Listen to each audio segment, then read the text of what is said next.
Có đến 50% trường hợp viêm ruột thừa lúc khởi phát không đau ở vùng bụng dưới bên phải như nhiều người nghĩ, mà lại đau ở vùng thượng vị. Nó khiến chúng ta dễ nhầm lẫn với bệnh dạ dày hay một bệnh lý thông thường nào đó. Nguy hiểm hơn, sự nhầm lẫn này làm bạn mất đi thời gian vàng để cấp cứu. Đau dạ dày hay viêm ruột thừa, đôi khi bác sĩ cũng bị đánh lừa bởi dấu hiệu hết sức ngớ ngẩn này. Nếu đơn giản là một rối loạn tiêu hóa hay đau dạ dày, bạn có thể đụng đỉnh được. Nhưng nếu là viêm ruột thừa, phải nhanh chóng lên bằng mổ thôi. Chào mọi người, trước khi xem video, mọi người nhớ đăng ký kênh, like và chia sẻ để giúp phát triển kênh nhé. Cảm ơn mọi người rất nhiều. Chúng ta cùng tìm hiểu vì sao cơ thể lại có một cú lừa kinh điển như vậy. Hãy cùng bóc phốt màn đánh lạc hướng này nhé mọi người. Trước hết, mọi người cần chú ý 3 điểm quan trọng sau. Điểm thứ nhất là nguồn gốc phôi thai của ruột thừa. Ruột thừa cũng giống như nhiều bộ phận khác của ruột non. Trong quá trình hình thành bào thai, chúng được chi phối bởi các dây thần kinh cảm giác đi vào vùng tủy sống ở cùng một vị trí, khoảng đốt sống từ ngực 8 đến ngực 10. Rất tình cờ, vùng da ở thượng vị và quanh rốn cũng được chi phối bởi chính các dây thần kinh xuất phát từ khu vực tủy sống này. Như vậy, chúng thực sự có họ hàng dây mơ rỡ má với nhau tận từ thời Bảo Đại chưa rụng rốn đó. Điểm thứ hai mà mọi người cần chú ý đó là bộ não bị nhầm lẫn.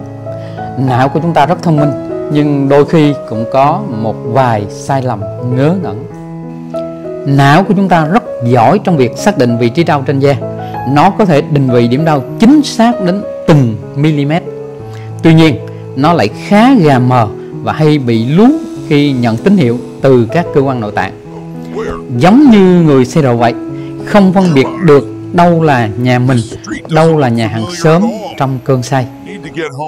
Và đặc điểm thứ ba, cơn đau quy chiếu. Cơn đau nội tạng ở giai đoạn đầu thường có cảm giác âm ỉ co thắt và không có một vị trí nào chính xác rõ ràng. Bạn chỉ cảm thấy khó chịu ở một vùng nào đó, chứ không thể định vị chính xác một điểm đau cụ thể. Đây chính là hiện tượng đau quy chiếu. Rõ ràng là có đau, nhưng đau chính xác ở chỗ nào thì không thể xác định được. Bây giờ chúng ta hãy trở lại với diễn tiến của viêm ruột thừa. Ruột thừa vốn dĩ là một tiểu thư quen sống trong sự nuông chiều nên sinh ra tật chảnh chọe.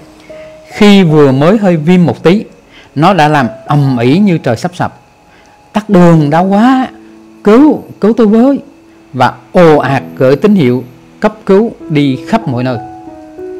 Ruột thừa lại có tật cẩu thả. Trong lúc hoảng hồn kêu cứu, nó hậu đậu gọi nhầm đường dây điện thoại thần kinh từ thời khai thiên lập địa. Tín hiệu đau này chạy vội về trung tâm chỉ huy ở não bộ, nơi có anh tổng đài viên. Tuy là thông minh nhưng hay máy móc. Anh nhận tín hiệu từ đường dây chung và không biết thực sự là đường dây ở nhà nào. Anh ta không chắc chắn cơn đau đến từ đâu nên diễn giải tín hiệu này theo nơi mà anh ta quen thuộc hơn. Đó là vùng thượng vị, tức là đau dạ dày. Đúng rồi, đau dạ dày thường gặp hơn đau ruột thừa mà. Não bộ nhanh chóng phát đi cảnh báo.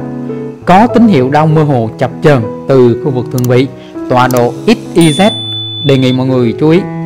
Thế là bạn cảm thấy đau âm ỉ tức khó chịu ở vùng trên rốn. Cơn đau này rất mơ hồ, có vẻ như dạ dày nhưng hình như không phải vậy, cứ như có ai đó trêu ngươi bạn vậy. Bạn đã từng bị cơn đau kiểu thế này lần nào chưa? Nếu có, hãy chia sẻ trải nghiệm của mình với mọi người trong phần nhận xét nhé. Sau vài tiếng đến một ngày, tình trạng viêm lan rộng và trở nên nặng nề hơn. Cô ruột thừa không còn đỏng đanh nữa mà bắt đầu thực sự cảm nhận được cơn đau. Ruột thừa sưng to đến mức làm liên lụy cả anh hàng xóm khó tính là lớp phúc mạc bao quanh nó. Anh hàng xóm bằng bụng này là một sếp thứ dữ. Điện thoại của anh ta siêu xịn, siêu chính xác và được nối thẳng đến não bộ. Anh ta ngay lập tức nhấc điện thoại lên và gửi một tín hiệu khẩn cấp. Có lũ côn đồ quậy phá ở hố chỗ phải, đề nghị cho người xuống xử lý ngay. Đến lúc này, não bộ không còn mơ hồ nữa. Nó biết chính xác 100% vị trí xảy ra sự cố. Đây là lúc cơn đau của bạn hiện nguyên hình theo đúng bản chất của nó. Đau nhói, dữ dội và khu trú ở hố chỗ phải. Giờ thì ho cũng đau, đi lại cũng đau, ấn vào là đau thấy ông bà ông vãi luôn. Đặc biệt một dấu hiệu mà mọi người đừng quên, đó là giẫm chân phải xuống thì đau nhói đến tận tim gan. Đây là dấu hiệu kinh điển nhất của đau do viêm ruột thừa.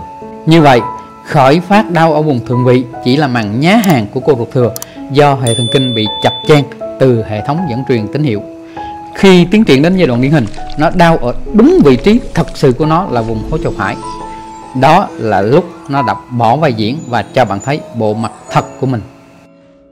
Lúc này tất cả vở kịch oái âm đã rõ ràng. Ruột thừa đau mà thượng vị lại chịu trận, kiểu như quýt ăn ốc mà bắt cam phải đổ vỏ vậy. Bạn đã mổ ruột thừa chưa? Và chẩn đoán trước mổ là thế nào?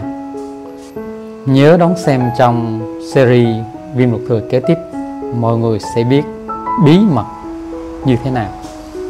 Như vậy, khi gặp cơn đau bụng không rõ nguyên nhân, khởi phát ở vùng trên rốn kèm theo sốt, mắc ói, mệt mỏi và đặc biệt là thấy đau hơn khi giẫm chân bên phải, thì đừng quên cô ruột thừa.